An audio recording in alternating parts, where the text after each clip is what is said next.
नमस्कार शेतकरी मित्रांनो, राज्यातील अनेक भागात आज सुद्धा जोरदार स्वरूपाचा पाऊस पडला। काल व्हिडिओत सांगितल्याप्रमाणे ज्या ज्या ठिकाणी आपण सांगितले होते त्या ठिकाणी पाऊस झाला। तर उद्या 19 जून गुरुवार रोजी कोणत्या गावात तालुक्यात कसं राहील पावसाचं वातावरण, तुमच्या इथे कसा राहील पाऊस, सविस्तर माहिती या व्हिडिओमध्ये बघणार आहोत। त्याआधी तुम्ही चॅनलवर नवीन असाल तर खाली दिलेले सबस्क्राइब बटन दाबून बेल आयकॉन नक्की दाबा, म्हणजे तुम्हाला येणारे दररोजचे हवामान अंदाज सर्वात आधी बघायला मिळेल। आणि शेतकरी मित्रांनो, तुम्ही जितू शकतात एक कमांडो टॉर्च जी 12 तास चालते व 850 मीटर उजेड देते। त्यासाठी तुम्हाला चॅनल सबस्क्राइब करायचं आहे, व्हिडिओ शेवटपर्यंत बघायचा आहे आणि खाली एक कमेंट करायची आहे, म्हणजे तुम्ही जितू शकतात कमांडो टॉर्च। शेतकरी मित्रांनो, सुरुवात करूया छत्रपती संभाजीनगर जिल्ह्यापासून। छत्रपती संभाजीनगर जिल्ह्यामध्ये उद्या आपल्याला 19 तारखेदरम्यान हलक्या मध्यम स्वरूपाचा पाऊस दुपारनंतर बघायला मिळेल। वैजापूर, जालना, सिल्लोड या भागात हलक्या ते मध्यम स्वरूपाचा तर तुरळक ठिकाणी जोरदार पाऊस बघायला मिळेल। त्यानंतर शेतकरी मित्रांनो, श्रीरामपूर, पैठण, माजलगाव या भागात जोरदार ते मुसळधार स्वरूपाचा पाऊस राहील। त्यानंतर बीडमध्ये सुद्धा काही भागात जोरदार तर काही भागात मध्यम स्वरूपाचा पाऊस राहील। शेतकरी मित्रांनो, त्यानंतर जामखेडमध्ये सुद्धा काही ठिकाणी मुसळधार स्वरूपाचा पाऊस होणार आहे।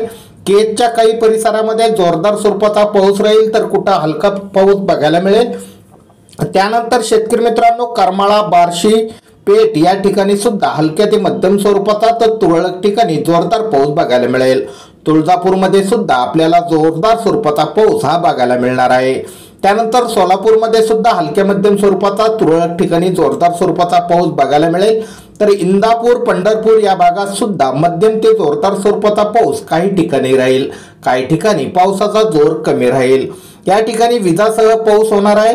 त्यानंतर दौंड, बारामती, जेजुरी, सातारा, वडूज या भागात हलक्या मध्यम स्वरूपाचा पाऊस होणार आहे। त्यानंतर कराड, विटा, सांगली, कोल्हापूर या भागात सुद्धा हलक्या ते मध्यम स्वरूपाचा पाऊस होईल। त्यानंतर शेतकरी मित्रांनो, रत्नागिरी, चिपळूण, राजापूर या भागात जोरदार स्वरूपाचा पाऊस आपल्याला 19 जून दुपारनंतर बघायला मिळेल। गोरेगाव, खोपोली, पुणे या भागात सुद्धा मध्यम ते जोरदार स्वरूपाचा पाऊस राहील। तर खोपोली, कल्याण, डोंबिवली या भागात मध्यम ते जोरदार स्वरूपाचा पाऊस पडू शकतो।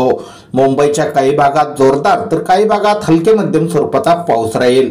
त्यानंतर शेतकरी मित्रांनो, जुन्नरमध्ये सुद्धा आपल्याला काही ठिकाणी मध्यम स्वरूपाचा हलका पाऊस बघायला मिळेल।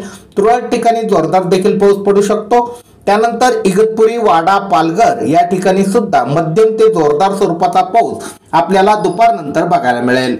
शेतकरी मित्रांनो, नाशिकमध्ये सुद्धा हलक्या मध्यम स्वरूपाचा तर तुरळक ठिकाणी जोरदार स्वरूपाचा पाऊस हा बघायला मिळेल।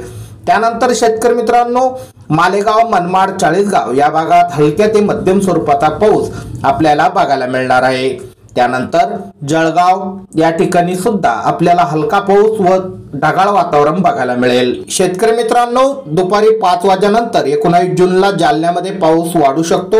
या ठिकाणी आपल्याला मध्यम स्वरूपाचा पाऊस व काही ठिकाणी जोरदार स्वरूपाचा पाऊस बघायला मिळेल। चिखली, लोणार, खामगाव, अकोला या ठिकाणी दुपारी 5 नंतर मध्यम ते जोरदार पावसाला सुरुवात होईल। काही ठिकाणी पावसाचा जोर वाढलेला राहील। त्यानंतर अकोट, अचलपूर, अमरावती, कारंजा या भागात सुद्धा विजासह हलक्या मध्यम स्वरूपाचा पाऊस पडेल। त्यानंतर यवतमाळ, वर्धा या ठिकाणी आपल्याला जोरदार स्वरूपाचा पाऊस काही ठिकाणी बघायला मिळेल। काही ठिकाणी मध्यम स्वरूपाचा पाऊस राहील। त्यानंतर शेतकरी मित्रांनो, पुसद, उमरखेड या भागात सुद्धा मध्यम ते जोरदार स्वरूपाचा पाऊस अनेक ठिकाणी बघायला मिळेल। त्यानंतर वाशिम, हिंगोली, जिंतूर, परभणी, नांदेड, वाघोला, परळी या ठिकाणी सुद्धा आपल्याला दुपारी 5 नंतर 19 जून रोजी गुरुवारी मध्यम ते जोरदार स्वरूपाचा पाऊस हा बघायला मिळेल। शेतकरी मित्रांनो, त्यानंतर नागपूर, घोटी, भंडारा या भागात सुद्धा हलक्या मध्यम स्वरूपाचा पाऊस हा बघायला मिळेल। त्यानंतर चंद्रपूर या ठिकाणी सुद्धा मध्यम ते जोरदार स्वरूपाचा पाऊस अनेक भागात राहील। काही ठिकाणी हलका सुद्धा पाऊस पडू शकतो। वणीमध्ये सुद्धा आपल्याला हलका स्वरूपाचा पाऊस हा बघायला मिळेल। शेतकरी मित्रांनो, अशा प्रकारे आपल्याला राज्यात 19 जून रोजी पावसाचे वातावरण बघायला मिळणार आहे। शेतकरी मित्रांनो, तुम्ही अजून सुद्धा चॅनल सबस्क्राइब केले नसेल तर नक्की सबस्क्राइब करा। अशाच प्रकारचे हवामान अंदाज दररोज तुमच्या मोबाईलवर बघण्यासाठी खाली दिलेले सबस्क्राइब बटन दाबून बेल आयकॉन नक्की दाबा। चला तर मग भेटूया पुढील व्हिडिओमध्ये। धन्यवाद।